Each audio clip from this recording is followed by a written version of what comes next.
tinggal di Cileunyi ya, di Bandung. Saya juga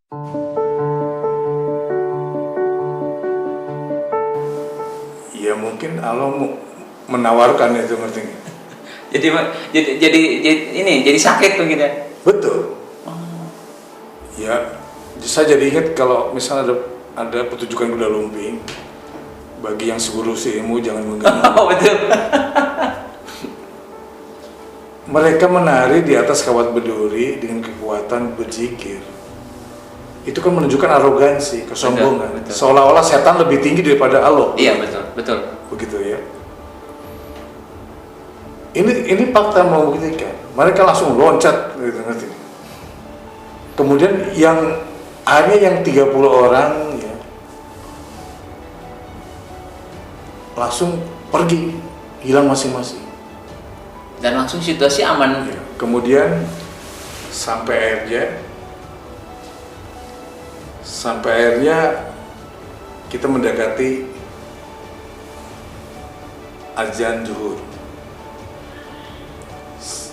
Mereka dengan orasi kekuatan mic yang sangat besar sekali itu. Saya minta para diri sekalian, ya, kita nih masyarakat Jawa Barat, masyarakat agamis, mari kita hargai orang yang sholat duhur. Kita hentikan orasi, kita sholat sama-sama. Mudah-mudahan apa yang Anda minta dijawab sama Allah. Nah, kita bertugas untuk mengamankan agar tidak ada insiden di sini. Betul. Kemudian akhirnya apa? Mereka orasi berhenti, kita wudhu, sholat di jalan. Bareng dengan para pengunjuk rasa tadi. Iya, unjuk rasa. Kemudian setelah sholat, anggota berzikir. Kalau nggak salah 3 kali zikir Asmaul Husnanya. 99 kali 3 itu kan, gitu kan. Nah kemudian sekitar setengah satuan kayak gitu. Saudara-saudara sekalian, ya, kita selesai melaksanakan sholat dan berzikir. Mangga silakan dilanjutkan orasinya, gitu. Kita mengamankan, mudah-mudahan ya semua memberikan manfaat. Gitu. Ternyata apa?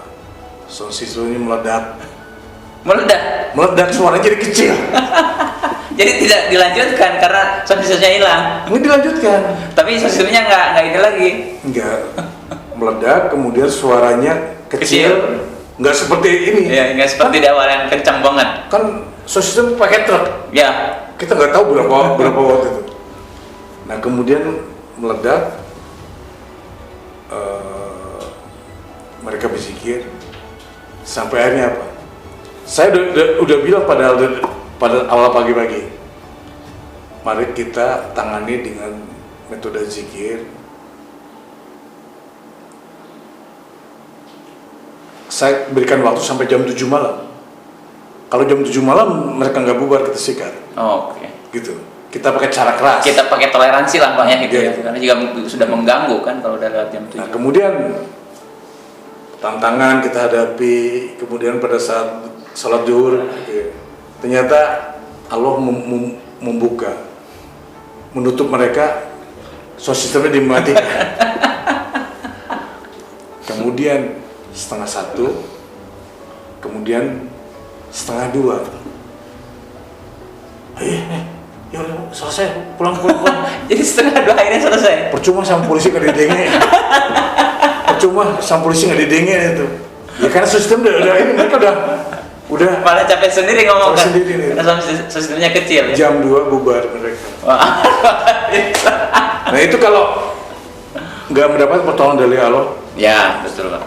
ini salah satu ya. Ini ya momen-momen ini ya. Momen. Kemudian kultur yang di Brimob yang sampai hari ini masih kan Bapak kan tidak hanya kalau nggak salah 2 tahun berarti dan saat Brimob itu ya sebelum jadi Wakapolda Maluku. Kultur yang dulu Bapak bangun sampai hari ini masih ada apa aja Pak? yang saya dengar tadi kemarin Bapak sholat Jumat terakhir masih ada gitu ininya. Betul. Saya tinggal di Cileunyi ya, di Bandung. Saya juga masih selalu kontak dengan beberapa anggota. Ada komandan batalion ya, bekas anak buah saya. Dan sampai sekarang Pak, kultur ISU ya masih tetap dilaksanakan karena anggota menyadari ya bahwa dengan pelatihan ISU Pak, dengan mengamalkan Pak apa yang diwajibkan Pak ya, mereka menjadi suatu kebutuhan karena banyak anggota sudah berubah mindsetnya, kemudian kehidupannya Pak berkat nilai-nilai SQ tadi. Anaknya bisa sekolah, bisa ini sukses Pak ya, karirnya. Janjin karirnya juga lebih ini. Artinya anggota saya yang dulunya Pak AKP sudah jadi AKBP. Yang tadinya Bintara sudah pada perwira semua Pak itu. Ya seperti diberi keajaiban. Seperti tadi Pak, sampai STNK hilang pun mereka berzikir juga. Ada satu momen ya, anggota Bapak kehilangan STNK, kemudian pulang dan dianterin. Termasuk ya tadi masa-masa lain Pak ya. Contoh Pak, ada 30 orang berguling di barrier di Kawat Bedul. Iya. Itu salah satu bahwa ini kekuatan. Jika ini kekuatan Pak yang memang menjadikan sebagai jimat. Iya betul. Buat anggotanya itu. Nah, terlebih lagi dua hari yang lalu ya, saya ketika mampir ke Brimob Pak ya, setelah salat berakhir ya dilanjutkan dengan zikirnya itu. Ini adalah suatu kebanggaan tersendiri ya, bahwa nilai-nilai masih sampai sekarang masih di ini. Nilai yang dulu Bapak tanamkan sekarang masih ada gitu Pak. Padahal ketika kita memulai Pak ya, sesungguhnya Pak zikir asmaul husna sudah ada Pak. Betul. Tapi dulu masih dalam kajian.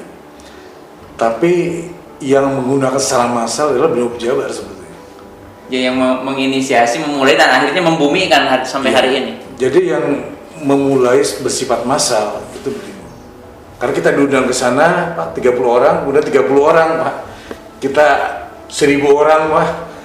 Ternyata Pak dengan metode lagu ini dapat dipahami oleh anggotanya itu. Ya ada iramanya lah gitu. Ya. Jadi lebih enak gitu ya disampaikan gitu Pak.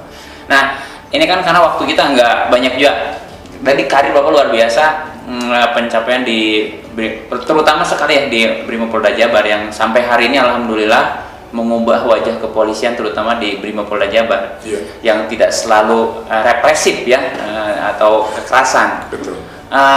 Dalam pengalaman pribadi Pak spiritual nih, ada hal-hal yang mungkin bisa menjadi menginspirasi kisah pada sahabat-sahabat ISK di rumah. Ada nggak banyak? Pasti banyak lah Pak ya.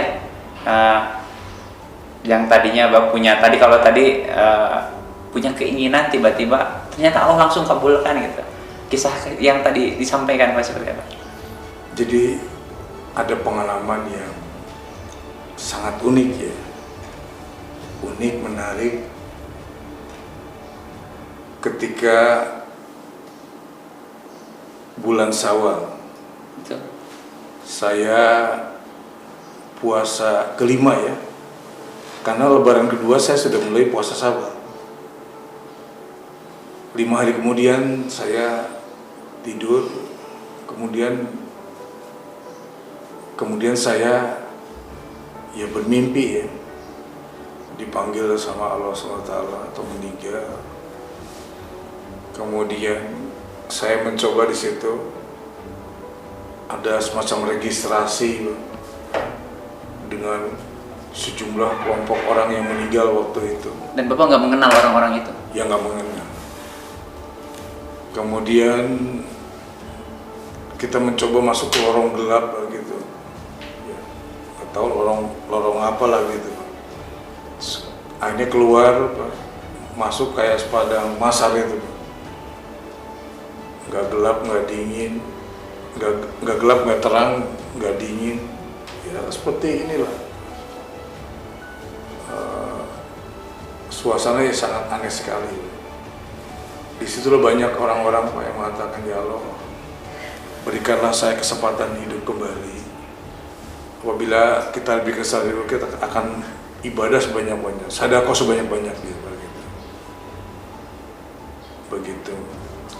Kemudian termasuk saya juga begitu. Meminta untuk, Karena pada prinsipnya saya juga belum siap juga untuk meninggal dunia nih. dan Bapak nggak sadar itu mimpi saat itu, seolah Ya, seperti belum. nyata. Iya betul. Kemudian sampai akhirnya selompok orang tersebut, Pak, diajak, mari kita ini oleh malaikat, mari kita lihat jasad kita diambil sama keluarga begitu. Jadi kelihatan di situ ada peti-peti, ya. Sana keluarga kita mau ngambil, kita sudah nggak bisa menyentuh, nggak bisa menegur juga di situ. Nah kemudian setelah diambil, kita baru sadar bahwa kita itu hanya mimpi nih. Namun mimpi bagi itu adalah tidak hanya sekedar mimpi. Nggak mungkin itu sebuah hanya mimpi biasa saja. Kemudian saya jelaskan kepada teman-teman, itu bagus itu. Tidak semua orang mengalami Betul. mimpi itu. Saya aja belum pernah, Pak. Artinya kita bersyukur. Betul. Kita masih diberikan hidup lagi untuk melakukan ibadah sebanyak-banyaknya. Nah, pada akhirnya saya terbangun. Oh, ini saya dalam keadaan puasa bermimpi begitu. Kemudian beberapa saat saya sebutkan teman-teman. Kemudian pas kebetulan teman saya itu adalah terbiasa dengan puasa Daud, ya. Akhirnya sama, dia bilang, udah ikut puasa Daud aja, baik untuk kesehatan, untuk semua. Karena memang saya pengen juga puasa Daud juga gitu. Akhirnya dikuatkan juga dengan peristiwa itu dan Ya, artinya puasa Daud, kemudian bahkan menurut saya jangan kaget nanti ada keajaiban dari puasa Daud itu nih. Ya saya kan tujuannya kan pengen, ya saya udah 60 tahun ya, artinya kan untuk kesehatan, untuk menghindari obat, saya puasa Daud gitu. Ternyata setelah puasa Daud, ya saya memenuhi janji itu, Pak. Ya sholat jamaah di masjid setiap pagi, ya alhamdulillah lah bisa masukkan kain celeng gitu, Pak, setiap pagi. Kemudian terus terang saya ke pasar yang tidak biasa mengenal pasar. kemudian beli buah, Pak. Dibuat sendiri katanya, Pak. Kita buat jus 50, Pak. Dengan tangan sendiri. Tangan sendiri, dengan keikhlasan. Padahal Bapak bisa beli kan ya, bisa ini. Ya beli sendiri, kemudian kita olah, kita Packing gitu ya. packing pakai alat itu. Kemudian kita dinginkan masuk cooler box, Pak. 50-70, Pak. Itu setiap Senin. Tiap Senin dan Kamis. Senin, Kamis. Karena kita memberi pada Orang-orang berpuasa. untuk berpuasa. Kemudian pada hari Jumat, ya orang mengatakan itu Jumat berkah, itu kita memberikan ya makanan rata-rata 50 Tiap hari Jumat ke anak yatim. Kemudian kita juga kadang siap makanan, Pak, ya, dan uang apabila ketika kita sedang berjalan melihat orang-orang betul. yang perlu dibantu. Nah itu rasanya apa yang bahkan saya juga menyatakan bahwa ya Allah, sedekah yang amal jariah yang kami lakukan juga untuk bisa menolong kedua orang tua kita yang meninggal. Nah bersyukur alhamdulillah Pak ya. Apa yang kita berikan, apa yang kita lakukan dengan ikhlas tadi ya. Allah mengganti Langsung mengganti. mengganti ya 2 minggu lalu saya diangkat jadi komisaris. Angkat jadi komisaris Pak dengan nilai yang memang Ya fantastis lah untuk Fantastis. orang lain saat ini kesulitan gitu ya. Sehingga di sini apabila kita menolong melakukan amal jariah sungguhnya nggak hilang. Allah Di ganti samping itu tabungan akhirat. juga Allah akan melipat gandakan, mengganti dengan jumlah yang berlipat ganda. Itulah, itu salah satu sehingga nilai-nilai Pak ya, semangat daripada SQ ini sampai sekarang Melekat. melekat. Wah sekarang Bapak juga kan puasa Daud Pak ya. Iya, Dan efeknya ke tubuh seperti apa? ya, Kan berhenti dari obat katanya kalau saya dengar Bapak ini. ya ketika itu termasuk program diet ya, diet untuk mengurangi biasa makan obat juga. Karena pada prinsipnya ya, puasa ini baik menurut agama. Dan detox juga secara kesehatan Pak ya. Detox untuk membuang racun juga. Dan ketika dicek ya menjelang sore gula darah kita ya normal. Jadi nggak usah terpengaruh dengan ini ya, harus dengan obat-obatan Pak ya. Betul. Terakhir Pak nih, kita sudah ngobrol panjang lebar, makasih banget buat waktunya dan menarik sekali. Saya pingin ada sebuah pesan dari Bapak untuk sahabat-sahabat ISK juga Satria 165 dan terutama untuk saya juga Pak. Apa sih pesan Bapak untuk kami nih, generasi muda gitu? Artinya gini Pak ya, nilai-nilai SQ itu Pak ya, itu penting bagi kehidupan kita. Artinya kita harus ada keseimbangan emosional, spiritual, ya, untuk menuju tadi, Pak, menuju ke tujuan akhir kita nah itu. Tanpa itu kita nggak ada keseimbangan Pak. Nah, itu. Karena apa? Sekarang nih Pak, meninggal Pak ya, itu tidak mengenal usia. Betul. Apalagi di tengah pandemi ini. Bisa siapapun, kapan Siapapun dan dulu, kapanpun gitu. Waktu itu katanya bahwa COVID tidak bisa menyentuh anak-anak. Ternyata setelah varian Delta muncul, Betul. menyerang kepada anak semua. Artinya kalau kita mau berbuat baik, beramal baik, jangan nunggu mimpi mati seperti saya. Itu kan? Luar biasa, betul Pak. Saya masih bersyukur Pak diberikan mimpi meninggal dunia Pak.